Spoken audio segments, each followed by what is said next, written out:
امیر المومنین خلیفۃ المسلمین جانشین مصطفیٰ صلی اللہ علیہ وسلم خلیفہ اول حضرت جناب سیدنا ابو بکر صدیق رضی اللہ تعالی عنہ کا یوم وصال ہے۔ اسی ماہ مبارک کی 22 تاریخ کو آپ نے وصال فرمایا۔ اسی کی مناسبت سے ایک سلسلہ گفتگو حضرت ابو بکر صدیق رضی اللہ تعالیٰ عنہ کے اخلاق و تعلیمات اس عنوان سے شروع کیا جا رہا ہے۔ اللہ تبارک و تعالی ہمارا یہ نذرانہ بارگاہ صدیق اکبر میں مقبول فرمائے، اور اللہ اسے قبول کر کے ہمارے لیے ذریعہ نجات اور توشہ آخرت بنائے۔ حضرت ابو بکر صدیق کے بارے میں امت جانتی ہے کہ آپ سابقون الاولون میں سے ہیں۔ جن لوگوں کو قرآن مجید نے کہا والسابقون السابقون، وہ جو سبقت لے جانے والے تھے وہ سبقت لے ہی گئے، یہ سبقت لے جانے والوں میں سے ہیں۔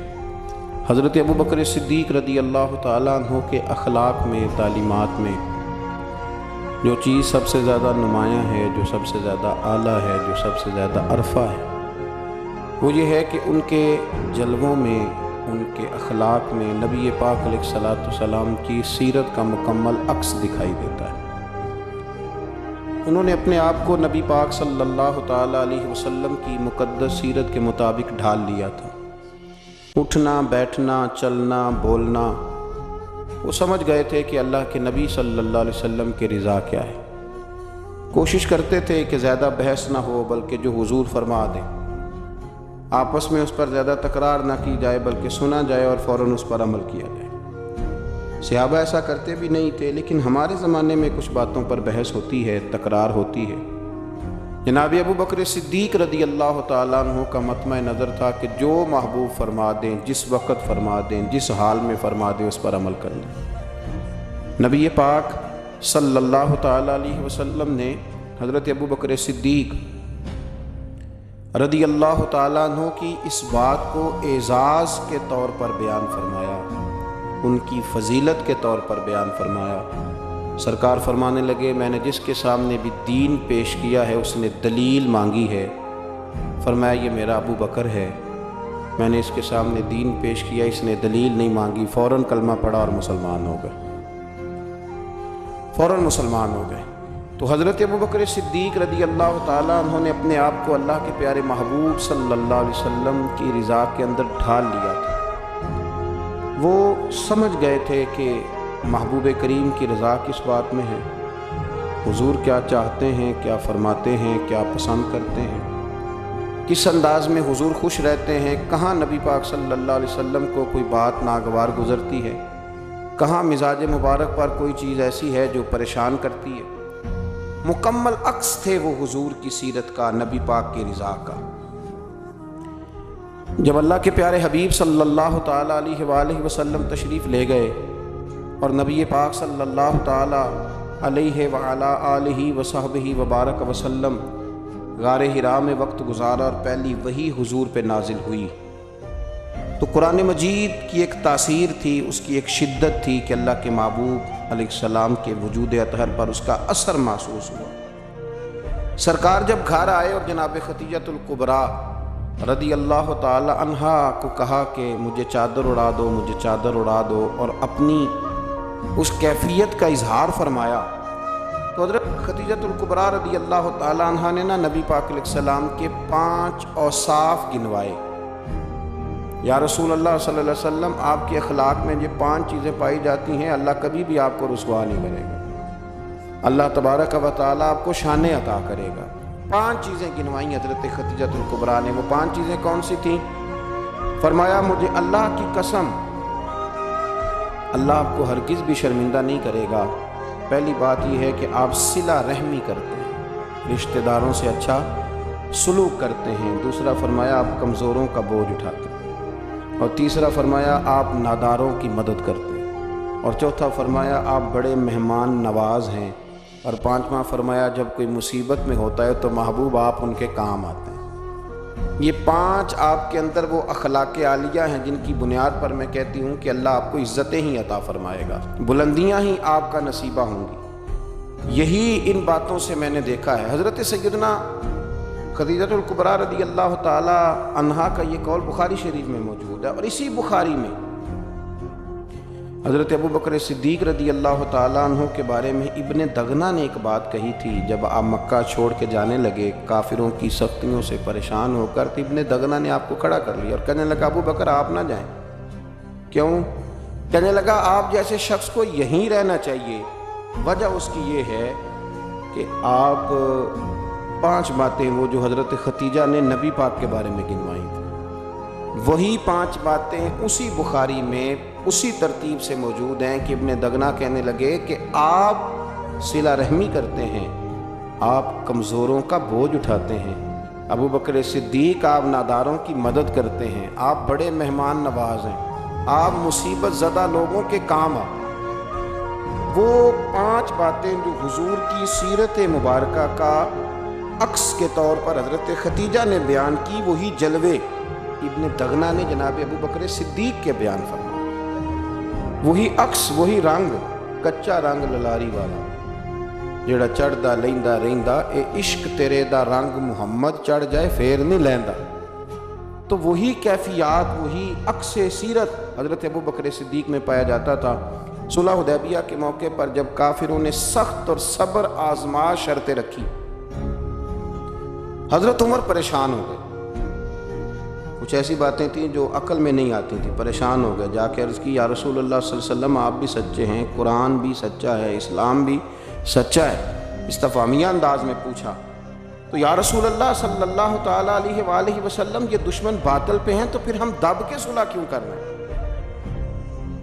تو نبی پاک صلی اللہ علیہ وسلم نے فرمایا میں اللہ کا رسول ہوں، میں اس کی نافرمانی نہیں کرتا، وہ میری مدد کرے گا۔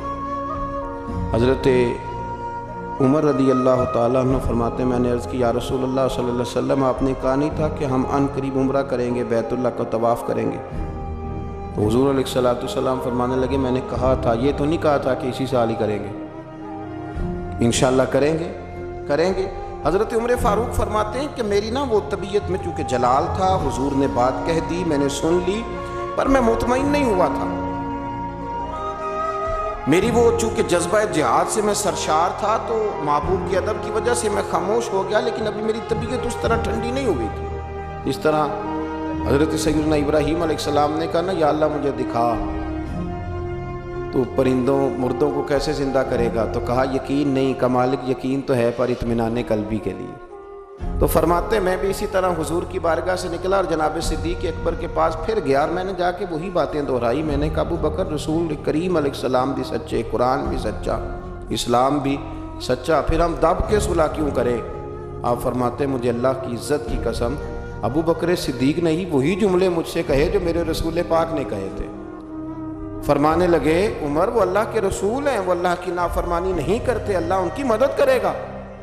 تو میں نے فوراً عرض کیا کہ نبی کریم صلی اللہ علیہ وسلم نے فرمایا نہیں تھا، حضور نے فرمایا نہیں تھا کہ ہم طواف کریں گے، بیت اللہ کا عمرہ کریں گے؟ تو جناب ابو بکر صدیق فرمانے لگے عمر حضور نے کہا تھا کریں گے، یہ تو نہیں فرمایا تھا کہ اسی سال ہی کریں گے۔ آپ فرماتے ہیں جب میری طبیعت مطمئن ہوئی، تھوڑی دیر کے بعد میں اپنے آپ کو میں نے ٹھنڈا پایا، تو میرے دل میں خیال آیا کہ عمر تو ابو بکر کے ایمان تک تو نہیں پہنچ سکتا، تو وہاں تک تو نہیں جا سکتا جو ان کا مزاج ہے، جو ان کی طبیعت ہے، اور جہاں تک وہ محبوب کی غلامی کرتے ہیں۔ دوستو عکس بنا لیا اپنے آپ کو، عکس اپنے آپ کو اس رضا میں ڈھال لیا جو نبی پاک کی رضا تھی، اپنے آپ کو وہاں لا کے کھڑا کر دیا جہاں کھڑا ہونا مدینے والے رسول پسند فرمایا کرتے تھے، اپنے آپ کو ان چیزوں کا عادی بنایا جو چیزیں میرے نبی کی چاہت تھی۔ حضرت ابو بکر صدیق رضی اللہ تعالیٰ عنہ کا یہ مزاج بنا، اور باطن میں بھی اور ظاہر میں بھی۔ جب آپ حضور علیہ السلام کو مدینہ طیبہ لے کر کے آئے نا، تو شارحین کہتے ہیں کہ طریقہ یہ تھا حضرت ابو بکر صدیق کا کہ وہ چلتے بھی اسی طرح تھے جو نبی پاک کا طریقہ تھا، اور جب وہ بولتے تھے تو لگتا تھا کہ یہ نا پورا حضور سید عالم علیہ السلام کے جملوں کو کاپی کرتے، اور ان کا لباس پہننے کا طریقہ بھی وہی تھا، اور ان کا امامہ باندھنے کا طریقہ بھی وہی تھا۔ تو فرماتے ہیں دونوں مل کے بیٹھ گئے، اسی کو کہتے ہیں فنا فی الرسول ہو جانا، اپنے آپ کو محبوب کی ذات میں فنا کر دینا۔ فرماتے ہیں کہ حضرت ابو بکر صدیق حضور کے ساتھ آ کے بیٹھ گئے تو جن لوگوں نے پہلے محبوب کی زیارت نہیں نہ کی تھی، وہ جب ملنے کے لیے آتے نا تو کچھ تو حضور کی دست بوسی کرتے اور بیٹھ جاتے، حضرت ابو بکر صدیق سے ہاتھ نہ ملاتے، اور کچھ چونکہ جانتے نہیں تھے تو وہ آ کے حضرت ابو بکر صدیق کی دست بوسی کرتے اور وہ بیٹھ جاتے، محبوب کریم تک معاذ اللہ پہنچ ہی نہ پاتے، چونکہ جلوے اس طرح پڑتے تھے، اس طرح عکس نظر آتا تھا کہ کچھ لوگوں کو غلط فہمی ہونے لگی۔ حضرت ابو بکر صدیق کوئی معاذ اللہ اللہ کا رسول سمجھ کے دست بوسی کرتے اور بیٹھ جاتے۔ جناب صدیق اکبر چونکہ عکس تھے، چونکہ نمونہ تھے، چونکہ جلوے دکھائی دیتے تھے، تو لوگوں کو پریشانی ہوئی۔ حضرت ابو بکر صدیق رضی اللہ تعالیٰ عنہ نے چاہا کہ میں کچھ ایسا کروں جس سے پتہ چلے کہ میں غلام ہوں اور یہ میرے آقا تشریف فرما۔ آپ فوراً اٹھے، اپنی چادر اپنے کندھوں سے اتاری اور نبی پاک پہ یوں کر کے انہوں نے سایہ کر دیا۔ دھوپ زیادہ تھی، حضور پہ سایہ کر دیا تاکہ پتہ چلے کہ سایہ کرنے والا کوئی غلام ہے، اور جن پر سایہ کیا جا رہا ہے وہ آقا ہیں، سایہ کرنے والا غلام ہے۔ یہ رنگ اختیار کیا چونکہ وہ جلوہ تھا نا، وہ حسن تھا، وہ کیفیات تھی، وہ اس کا پورا مزہ تھا۔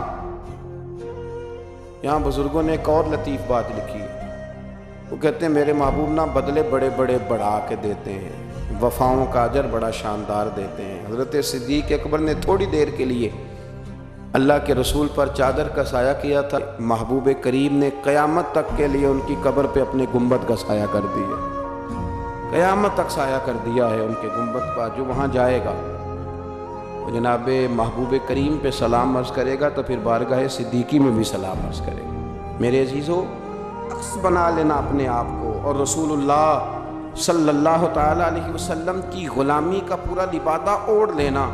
ان کو سمجھ آ گئی تھی کہ حضور کی رضا کس چیز ہے، وہ جان لیتے تھے، وہ سمجھ جاتے تھے، وہ ان چیزوں کو پرکھ لیتے تھے۔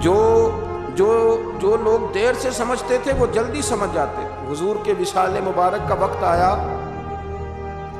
نبی کریم صلی اللہ تعالیٰ علیہ وسلم نے نا صحابہ سے بات کی، نام نہیں لیا، ذرا سمجھنا۔ حضور فرمانے لگے اللہ نے اپنے ایک بندے کو اختیار دیا ہے، چاہے تو وہ دنیا میں رہے اور چاہے تو اپنے رب کریم کی بارگاہ میں حاضر ہو جائے۔ اللہ نے اپنے ایک بندے کو اختیار، اس بندے کا نام نہیں لیا، بس محبوب کی زبان سے یہ جملے نکلے تو پیچھے بیٹھے تھے جناب صدیق اکبر رونے لگے، آنسو ٹپکنے لگے، داڑھی بھیگنے لگی۔ لوگوں نے پوچھا آپ کیوں رو رہے ہیں؟ حضور علیہ السلام نے تو فرمایا اللہ نے ایک بندے کو اختیار دیا۔ فرمایا تم نہیں سمجھے، میں تو سمجھ گیا ہوں نا، اللہ کے رسول اپنی بات کر رہے ہیں۔ اتنے شناسا تھے کہ حضور سید عالم علیہ السلام کی رضا کو فوراً پا لیتے تھے۔ دعا ہے عرش کا مالک ہمیں بھی ان کے عشق کی خیرات عطا فرمائے۔